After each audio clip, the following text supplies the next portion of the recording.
শ্ৰদ্ধাৰ ছাৰ বাইদেউসকল, আজি আমি এই ভিডিঅ'টোৰ যোগেদি আলোচনা কৰিম যে শিক্ষা সেতু পৰ্টেলত যে টিচাৰ মেপিং উইথ ক্লাছেছ কেনেকৈ কৰিব।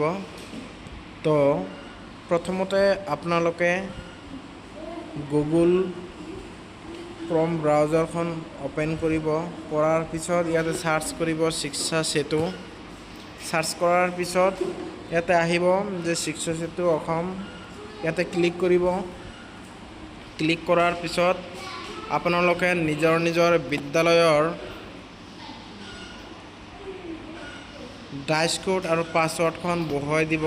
যেনেকৈ মই মোৰ বিদ্যালয়ৰ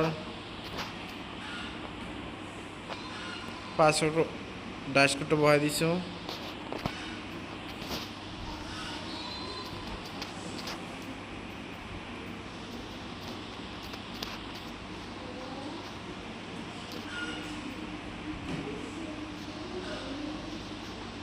তাৰপিছত কেপচাটো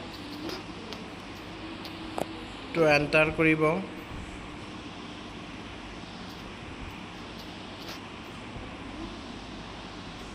কৰাৰ পিছত লগ ইন কৰিব। এনেকৈ লগ ইন কৰাৰ পিছত আপোনালোকে লেফ্ট ছাইডৰ ওপৰত দেখা পাব 3 ডট আছে, ইয়াতে ক্লিক কৰিব।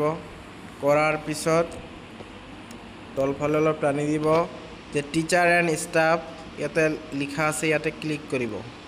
কৰাৰ পিছত তলফালে অলপ টানি দিব। দিয়াৰ পিছত ইয়াতে এটা অপশ্যন দেখা পাব যে এছাইন ক্লাছ টিচাৰ, ইয়াতে ক্লিক কৰিব।